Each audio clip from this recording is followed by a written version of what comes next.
Good morning, Philadelphia, and welcome to Race on Main. We have a great show for you. Great show because we have not only a great business person, but a good friend of ours coming on, Stuart Tierney from IMS Technology Services. And he spells his name right. And he spells his name right. Just like mine. That's right. So don't forget to check out all of our past episodes at raceonmain.com, and we'll see you out on Main Street.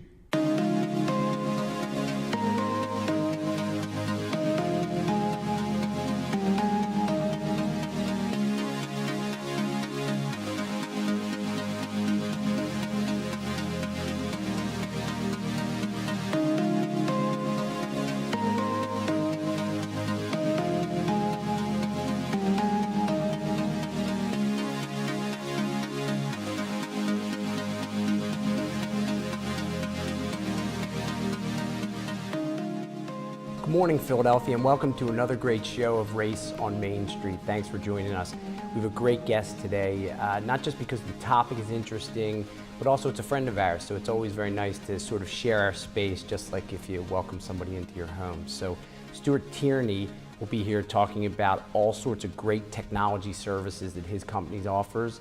But before we get started, as always, I need to introduce my co-host and brother and business partner, Stu. You need to introduce me? I need to introduce you. It's a little bit like a chore. I was going to introduce you as Andy Richter because I thought that would be funny. Like my. And I could say, yeah, but your name doesn't lend itself to the Conan O'Brien, I guess not. Scott Ray. Yeah, I don't know how that would work, so. It could. The way you just said it, it kind of does. Well, then maybe we should put that in. Try it. Yeah, we'll give it a try. But then you'd have to stand all the way over there, away from me, Yeah. like on the show, and I would yell at you. I think and he's you'd be actually back shorter in the than window. I am, though. So that's another thing. Not so sure amazingly, about that. Yeah, amazingly. What I'm most curious about with Stuart Tierney is I want to find out his take on characters named Stu on TV. Oh yeah, and we'll have to ask him about that. Yeah, because he spells his name correctly also.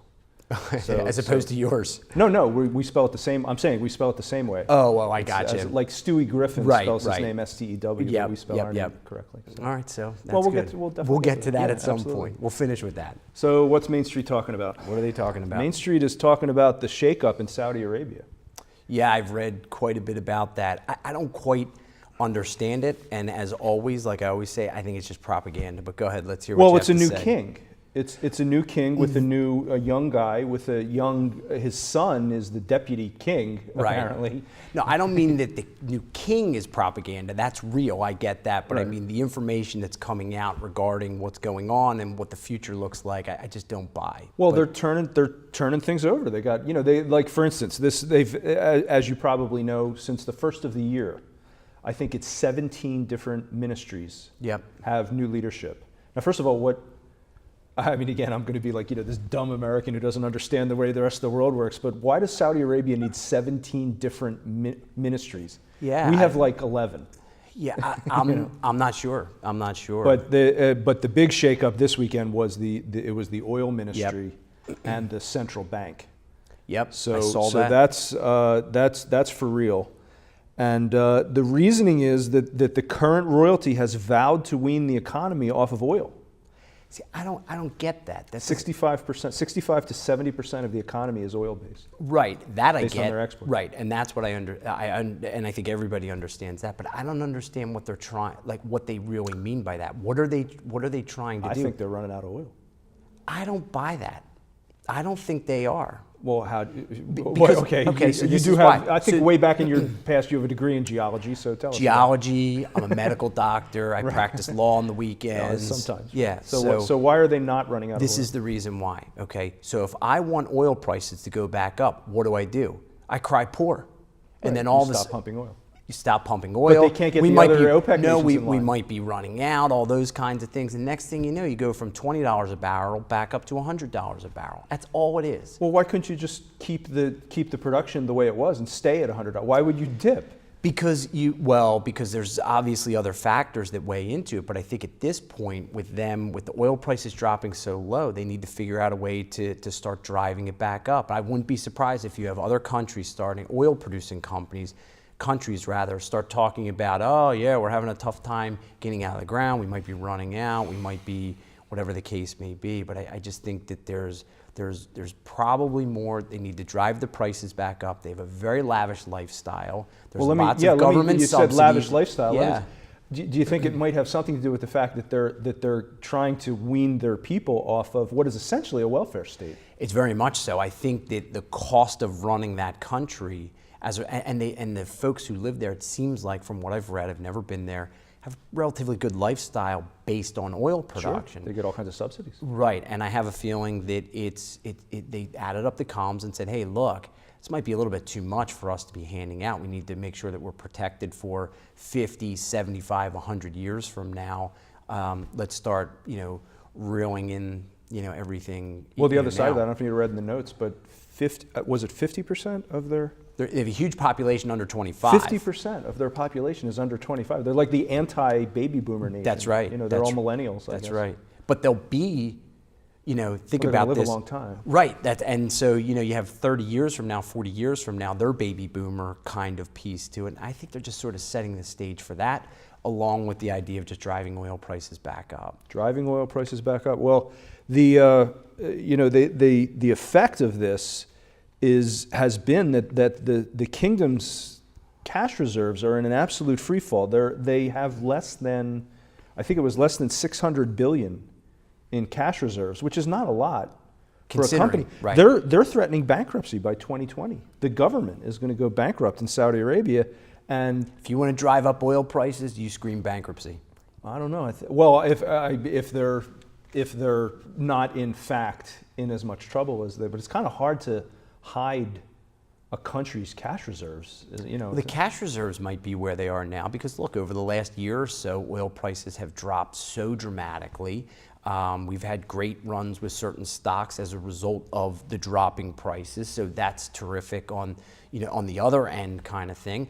But the reality is, at some point, if it makes up 65% of their economy and it drops by from $100 a barrel to $20 a barrel, you're going to spend a lot of your cash reserves, especially if you have citizens that are used to a certain lifestyle. I'm just worried that a bunch of Chinese billionaires are going to come in and buy these oil fields. It could be. I mean, when you think about what the Chinese have done in terms of like the military from Russia, same kind of thing. You got a sort of a broke country, and next thing you know, China's coming in and buying lots of planes, lots of engineering documents, things like that to build their own military. So I guess anything's possible, but I don't think that, I don't believe, and I could be wrong, I have a feeling that it's more propaganda than anything to help start driving those oil prices back up. They need them to go back up. Well, obviously they need them to go back up if they don't figure out another, tourism, what's that? Well, it's certainly not going to replace the oil industry. Not at this point. Not that quickly. Things in the Middle East that remain up in the air. I mean, it seems to be all a sort of a reaction to the Arab Spring, that they don't want to, they want to remain in power and they want to keep their people happy, but they might not have the cash to do it. Hey, look, at $20 a barrel, if you've depleted all, I think a lot of it is, and we can go on for hours and hours about this, is you get used to a certain lifestyle. You think the tap is never going to run out, or it's such in demand that you're always going to have that huge per barrel price. And next thing you know, you have this huge. So you live this certain lifestyle. Next thing you know, the barrel prices are. It's a significant drop. It's incredible. And all of a sudden, those cash reserves are depleted. You're trying to maintain that lifestyle. Next thing you know, Well, let me ask you this: how long do you think we have before, if they in fact do have the reserves that you suggest they have? How long do we have at $2.38 a gallon before we're back at something a gallon, or even worse? I think all of these things are always, and you and I have had these conversations, are all very, very, very calculated. So let's say they were at $4 a gallon, a couple years ago. So they drop it, then raise it, and it goes to $4.05 a gallon kind of thing. So you see like this short period of time where it's lower and lower and lower, and then it springs back up and goes beyond. But how long do you think we have? I'm assuming, I'm hoping I'm hoping because of my own personal investments, but I'm hoping that over the course of the next 36 months that you see oil prices, and I hate to say this, at over $4 a gallon. And that has only to do with investments that I've taken part of and think will grow. But I think that will happen whether I have those investments or not. It's going to happen regardless. Okay, so yeah, so we'll see. We'll see. Right. Well, we'll see. Well, speaking of we'll see, it's kind of a segue because we're going to talk about like audio and video. Yeah, so that's right. We'll see. Our guest this week is Stuart Tierney. The company is IMS Technology Services. Stuart is a local guy, born and bred in the Delaware Valley area, a graduate of the University of Delaware, go Hens. And he's been with the company IMS Technology Services since he graduated. I won't say when that was because we don't want to date him, but we're going to hear all about what IMS Technology Services does. So welcome to the show, Stu. Thanks, Stu. Scott, appreciate it being here. Yeah, thanks for being here. So that's actually a point that Stu made as something that I find as impressive about you and the company is that you don't have too many people that jump to a company from leaving college and stay there. They hop a little bit to get situated, I guess, but you've made your career there. So it's an impressive attribute, that's for sure. It's something to be applauded. You don't come across it too often. It is unique, for sure. Well, tell us about the culture that created that situation. Well, when I started, there was we were about a 10 or 12 person company, and we're up over 90 now. This month, actually, I'm celebrating my 15 years complete, so wow. Very timely that you bring up my longevity there. So I'm okay dating myself at this point as far as graduation and then starting. We have a number of employees that are at 10 years or longer at the company as well, and many, many more that are over 5 years at the company. And like I said, it started from humble beginnings. So as we've grown and as we've evolved in the world of technology, both from what we've been able to do, also based on our client demand, we've been able to instill a culture driven from our ownership to really have like a full circle type of approach. So not only you have the part of doing really good quality work for your clients, doing what you say you're going to do and having sound business practices, but also then reinvestment into the company so that everyone feels that they are a part of rowing the big ship in one direction. And it's shown in not only the return of clientele that we continue to get, but also industry awards, our growth, our recognition that we get for special projects and other groundbreaking products and services that we bring out to our marketplace and to our clients. So it is a nice culture that we have going, and we are a bootstraps company. There's been no assistance other than the ownership digging in and doing it. So we are, an American small business. Yeah, well, there you go. That's great. And it's interesting that you said just, not that long ago you started with just a handful of employees. Now you have almost 100 employees? Yes, we're right about almost at 90 right now. Wow. Full-time employees. That's fantastic. That's a business. That's a that's nice story terrific. to hear And about. it's all about, it's all about culture. But, having talked about culture, now let's talk about the business itself. What does IMS Technology Services do? That's what you're here for. That's a loaded question. We were born an audiovisual company where we rented equipment for meetings and events, and then we evolved into doing systems installation, your common projector in the ceiling and a screen and a wall plate to plug your computer in. That was 15, 18 years ago. Now we do, both of those businesses have grown to where we do events and installations on a nationwide basis. We have a location in Orlando. And then underneath of that is another part of our business that's been a big demand from our clientele. So it really challenged us to open up the world of content to our clients. So content from anything from, say, a show like this and producing background imagery and content to wrap around your video, as well as digital signage. So anywhere you walk, you see signage in a corporate lobby or in a retail application where there's video-based content that is communicating and either driving behavior from a purchase perspective or driving behavior from a company communication and culture perspective. Those are, I would say, the three largest business units that we have, and that managed services and content development continues to grow. We've done corporate culture videos for our clients, so they would send us raw footage, and we take all of that and produce it into one completed project for them so that they can roll that communication out. That's very interesting. Yeah, it is. What's interesting about it is, and I always talk about this in terms of manufacturing, is that you think of all the things that you touch or that are available to us or around us, wherever it may be. Somebody's got to have their hands on that to be able to produce it, develop it, build it, install it. And you come into one of the more interesting, or what I think of one of the more interesting pieces is, Stu, that you've talked about some of these sort of like very, very large screens that get installed, like these giant 20 by 20 foot screens that are, like you said, and I thought the way you put it was great, to either drive purchasing habits or employee type, an environment within the four walls of a company.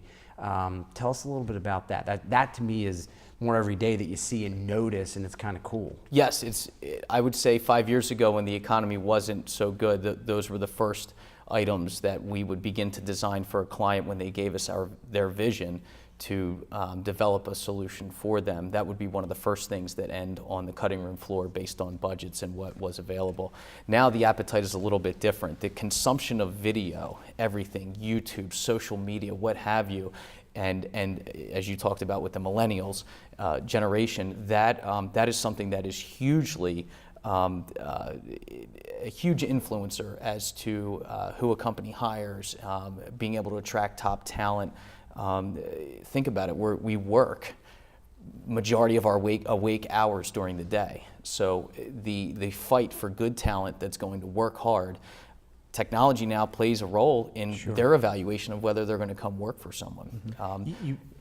And the other thing is that's an internal facing benefit of the technology. The other is external. What do you portray to your client base? Right. And I had a client, the CEO said, the reason they wanted to put a video wall in is because when they walk into my establishment, my business, I want them to see us as a cutting edge professional services provider.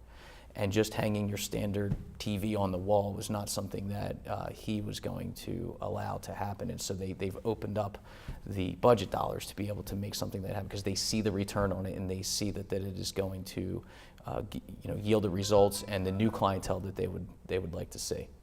Yeah. I didn't realize that you were, one of the things, when you were talking before, I didn't realize that you were involved in the production end of things. I thought it was just the hardware. Absolutely not. If you are just kind of a hardware company in the technology world, you die a very slow, painful death. Because the product lines are really available to pretty much anyone that is qualified to install them and engineer them and design them. It's really, how do you support that on the back end? Day one, everything gets lit up, it's new, it's vibrant.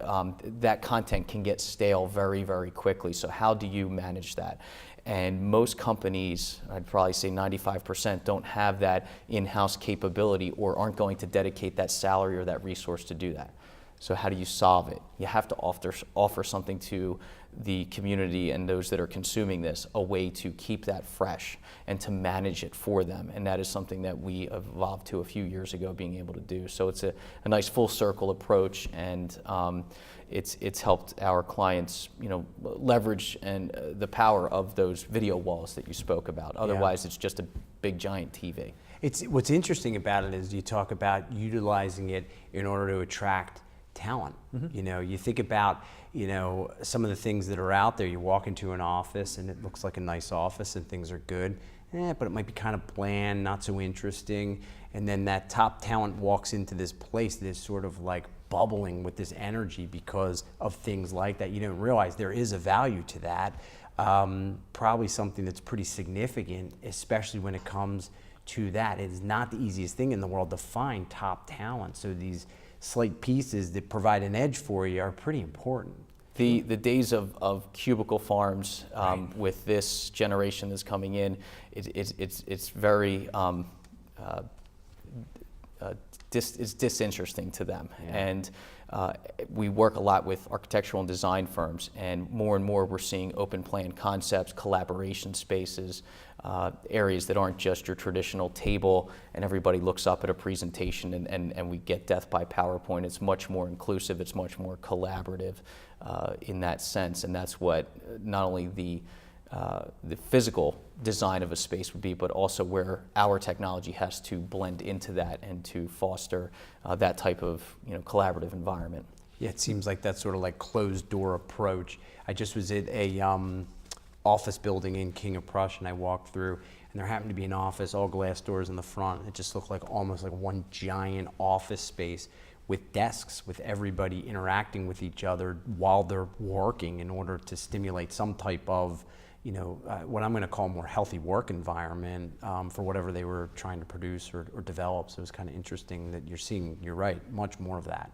So your circumstance is not just simply that you're creating a backdrop in which a presentation can be made, you're actually augmenting the ability of a company to be productive. Absolutely. We have projects that we're in design development now that are very much like that Minority Report request. And a few years ago that was kind of not really attainable, but there are clients out there that are looking for that, and they're getting down to the granular level of everything from the color to the shape of a table to what the sensory reaction to their clients is going to be when they are displaying or going through a lot of high level analytics and modeling and rendering of certain aspects of what they could do to help their business downstream.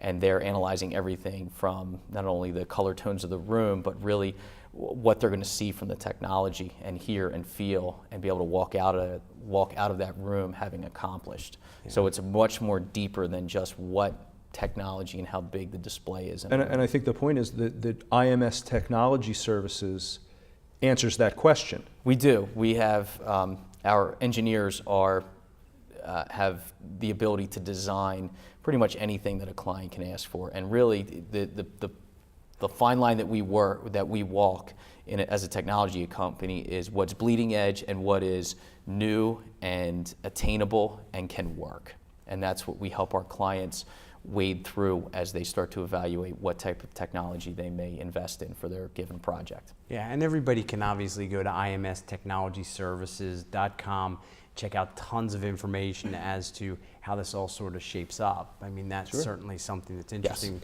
Now, one other major component of IMS is it seems like you guys are involved in the community, and you personally, it's I think like I'm reading through Stu's resume thinking, wow, I got friends with great resumes.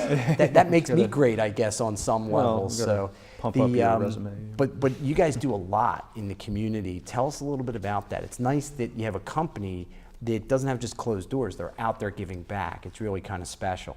We are, and I think that's something that the ownership challenges the employees to do, is to find something, causes that are something that is works within our culture and what we try to do. So we've done events and a lot of in-kind as well as straight donations for the Montgomery County Autism Coalition, the Veterans Group, and then also something that we're pretty well known for is the Camp Out for Hunger, which benefits Phil Abundance. We've been donating both services and technology in kind for the event, as well as staffing it and just straight donating to the event. I personally work with some other professionals that I'm friends with as well, and we put on a tailgate at an Eagles game every year. We draw about 200 people to the tailgate. We have a band, food, everything, and for everyone's donation for being able to attend the tailgate, any proceeds that are left over will be given to the charity of our choosing. And 2 years ago it was Phil Abundance. Last year we did PAWS, Philadelphia Animal Welfare Society, and we were able to raise about a little under $2,000, as well as about a ton of whatever a bed of a truck holds for dog food and cat food supplies and everything else. So, and they bring it to the tailgate, and that's their ticket in. Everybody has a good time, good memories, new friends are made, and a benefit was taken care of as well. Sounds like that's a function of the culture of your. That's why you have people that it is. Everyone last is for 10 years. Yes, and it is. If anyone who does an event knows, it is very hard to pull off an event in a parking lot, especially down by the stadiums. So we get a lot of hands make for light lifting, and it works out very nicely. Yeah, that's great. Well, more power to you on that. Yeah, that's great. You had some questions off the board for Stu about. Oh yeah, I just was curious about the names in the media. Yes. is. What do you think? Stu always complains. He says, if there could only just be one cool guy There's named never Stu, a just cool guy one. named Stu in You know. like any kind of movie or book. You're absolutely right, and most of them are spelled like the food too, Yeah. Right. which is good. So I'm That's glad right. neither one of us are. There's a little bit of distance. Yes, I mean, the one Family cool- Guy one is the only one. Yeah, that I know he's of. sort of cool, but And he's crazy. He's a a little sociopath, mental, yeah. absolutely. Yeah, he's a little So bit mental. it's never just a guy who's straight up cool. I mean, Yeah. even from Mrs. Doubtfire, Pierce Brosnan, like he was Oh, not. that's Yeah. right. Stu, That's right. yeah, He's she still threw not fruit that at him. cool when Yeah, it- yeah. drive-by fruiting. So she threw fruit. It's just at him. never That's that fun. cool. So I wanted No. to, with regard to the fact that IMS Technology, part of the things that they do are put on events. Yes. So one of the things that got me interested was large gatherings Okay. of people, and talking about putting an event together in a parking lot or what have you.